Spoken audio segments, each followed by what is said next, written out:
ఇప్పుడు ఒక పెద్ద ఆయన ఒక ఆవిడ చనిపోయింది, ఆవిడికి రోజు ఇంత బియ్యం వేయడం వ్యసనం అన్నారు.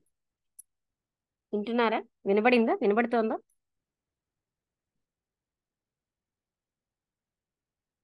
వినపడుతోందా నా మాట? రాంబుద్రి గారు, శారద గారు. మేడం ఇంతవరకు డిస్కనెక్ట్ అయింది, ఇప్పుడు కనెక్ట్ అయింది, వినపడుతుంది మేడం. రాంబుద్రి గారికి ఇంకా కనెక్ట్ అవ్వలే, మేడం అయితే ఏదో డిస్కనెక్ట్ అయింది. సింబల్ రాలే. అవును మేడం. రాంబుద్రి గారు. అమ్మ ఆ, రియాలిటీ ఇదంతా వింటుంటే అసలు ఇలానే ఉంది మేడం. ఆ, ఇలాంటి స్పీచెస్ ఎప్పుడు ఇలాంటి స్పీచెస్ ఎప్పుడు వినలేదు నేను. వింటుంటే ఏమంటారు, పచ్చి నిజాలు అనేవి ఎలా ఉంటాయి అనేది తెలుస్తుంది. అది నిజమే, కానీ మనం అంగీకరించడానికి చాలా దూరంలో ఉన్నాము అని తెలుస్తుంది మేడం.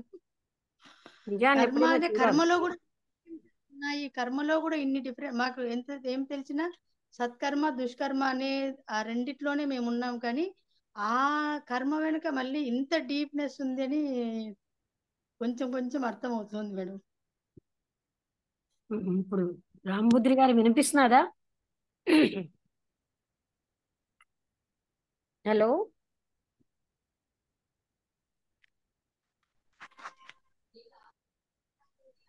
మేడం ఇందాక వినిపించలేదు, ఇప్పుడు వినిపిస్తుంది మేడం. అదే ఒక పెద్ద ఆయన, మేము బిఏడి చేసినప్పుడు ఒక ఉషాబాలని వాళ్ళ తాతగారి ఇంటి ఒక ఆవిడ చనిపోయింది, ఆవిడకి రోజు ఇంత బియ్యం వేయడం వ్యసనం అన్నారు. మరి వ్యసనం అనేది అన్నింటికీ వాడతారా అన్న. అవునది అన్నారు. అంటే అలాగా ఏ పనైనా సరేనండి. ఇప్పుడు నేను 10 మంది భోజనం పెట్టి ఎవరు మన శివాజీ గారు అందరికీ ఆ కరువు వచ్చినప్పుడు కోటాను కోట్ల మందికి ఆయన భోజనం పెట్టాడు. పెట్టి నేను గనక భోజనం పెడుతున్నాను అహంకరిస్తే వెంటనే సమర్థ రామదాస్ వచ్చాడు. ఆ రాయిని కొట్టి ఆ రాయిలోంచి ఉన్న కప్ప వచ్చింది. దానికి ఎవరు భోజనం పెడుతున్నారని అడిగారు. ఇదంతా భగవంతుడు చేస్తున్నాడు, నువ్వు చేస్తున్నావు అనుకోకని చెప్పి వెళ్ళిపోయారు. అర్థమైందా? అవును మేడం. మరి అలాంటప్పుడు మనం చేస్తున్న కర్మలన్నీ అది ఆయన అంత మందికి పెట్టినా ఆయనకి అలా బోధపరిచాడు ఆయన. అందువల్ల ఇక్కడ ఇది గుడ్ కర్మ లేదు, ఇది బ్యాడ్ కర్మ లేదండి. Correct madam. ఇప్పుడు ఒక అది ఎందుకంటే దుర్మార్గుడికి చూడండి, ఒక దుర్మార్గుడికి ఉమ్, బాగు చేసాడు, మళ్ళీ దుర్మార్గత్వం విజృంభించాడు. ఏమంటారు? అవును మేడం. గుడ్ అవును కర్మావా మేడం. బ్యాడ్ కర్మ బాగు చేయడం అన్నది? అదే మేడం. ఏమీ చెయ్యాలి చెప్పలేమండి ఇంకొకటి మనం. అంటే జ్ఞానంతో చూస్తే nothing is good, nothing is bad. Um, అలాగే ఇంకొకటి మనము శత్రుత్వం, మనకు శత్రుత్వం ఉందంటే మనం హ్యాపీ అవుతున్నాం. అదే మిత్రుత్వం శత్రుత్వం ఉందంటే మనం హ్యాపీ అవుతున్నాం, మిత్రుత్వం ఉందంటే నేను ఖేదపడుతున్నాం. మీకు ఉదాహరణ చెప్తాను, అయితే ఒకసారి చూడండి. శత్రుత్వం అంటే మనలో లేకపోయినా ఆపాదిస్తారు. ఫలానా వాళ్ళు ఈ పని చేశారన్నారు. ఏ పని? మనకి బాధ పెట్టే పని ఏదో. అది మనం ద్వేషంతో చెప్పామని వాళ్ళు ఆపాదిస్తారు. అవునా? అవును మేడం. అక్కడ ద్వేషం అక్కర్లేదు కదా. మా నీళ్లు రోజు దొంగతనం చేస్తున్నారు అన్నాను. అంటే వాళ్ళని అంటే అక్కడ ద్వేషం మనకి ఆపాదించేస్తున్నారు. అవును మేడం. మీకు పాయింట్ అర్థమైందా? జ- జరిగే చర్యని చెప్పారు అంతే. వాళ్ళ మనసులో ఆ యాక్టివిటీకి ద్వేషం వస్తుంది కనుక మనని ద్వేషంతో చెప్తున్నామని చూస్తారు. ఇలాంటి పొరపాట్లు ఎన్నో చేస్తాం మనం. అవును.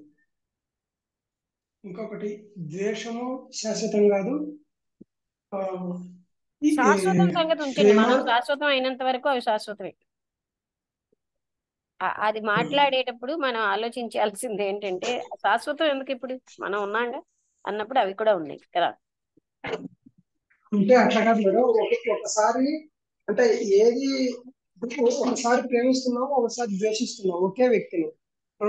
అంటే అది లోపం ఎక్కడున్నట్టు మేడం? ఒకే వ్యక్తిని ఒకసారి ప్రేమిస్తున్నాం, ద్వేషిస్తున్నాం అంటే అనుకూలత వచ్చినప్పుడు ప్రేమిస్తున్నాం, అంటే వ్యతిరేకత మనని వచ్చినప్పుడు మనం ప్రేమించుకుంటున్నాం, ద్వేషిస్తున్నాం.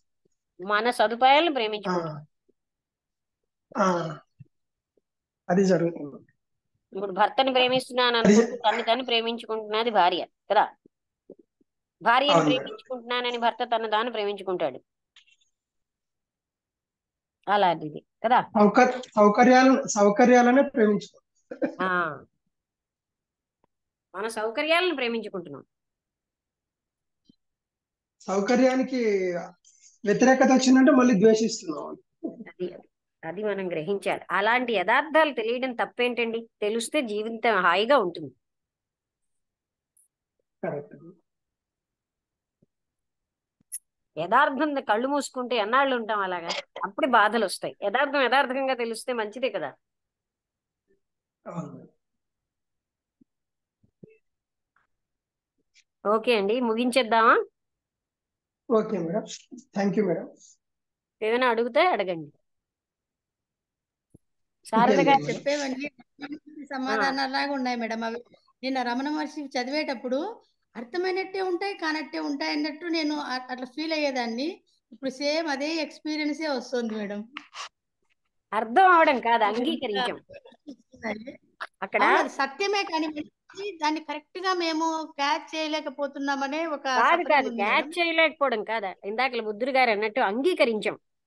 మనకు అంగీకరించడానికి మనసు ఒప్పదు. అంటే తెలిస్తేనే కదా మేడం అది అంగీకరించేటానికి. ఆహాహా, ఇంకా తెలియదు. తెలియడం వేరు, అంగీకరించడం వేరు. ఇప్పుడు నేను ఇలాంటి అభిప్రాయంతో చెయ్యటం లేదు అని మనం పెట్టేసుకున్నాం. జాగ్రత్తగా గమనిస్తే అవన్నీ అక్కడ ఉంటాయి.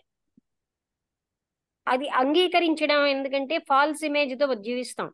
మన ఊహాత్మ చిత్రంలో మనం చాలా మంచివాళ్ళం కనుక మనం అంగీకరించాం. చాలా నాకు అది మంచివాడు మేడం అన్నవాడికి ఇలా నీలో దుర్మార్గత్వం ఉన్నదంటే వాడు ఒప్పుకోడు. వాడి మనసులో వాడు చాలా మంచివాడు. అలాంటిదే ఇక్కడ మనం అంగీకరించామంటే అవగాహన అవడం వేరు, అంగీకరించడం వేరు. అంతేనా రాంబుద్ధుడు గారు? అవును మేడం, అంగీకరించాలి. అహం అడ్డం వస్తుంది మేడం. అహం అహం అడ్డం వస్తుంది. మనం పేరు చేసుకున్నాం కొన్ని అభిప్రాయాలు గట్టిగా, కరుడు గట్టుకుపోయి అవి బద్దలు కొట్టడం మనకు కష్టం. ఒక వ్యక్తి వచ్చి అన్నప్పుడు మనం ఆ, కాదు అని ఖండిస్తున్నాం అంటే మన అహం అక్కడ పనిచేస్తున్నట్టే.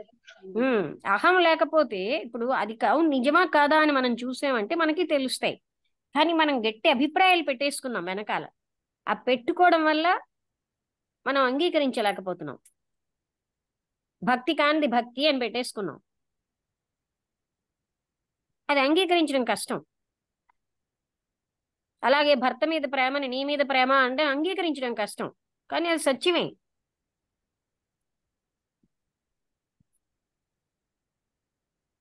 వాస్తవాలు తెలిసే కొద్ది ఇదైపోతుంది. ఏంటండి అర్థం కాలే? వాస్తవాలు వాస్తవాలు తెలిసే కొద్దీ మనిషికి ఇదైపోతుంటుంది అంతే. సుఖంగా జీవించగలరండి.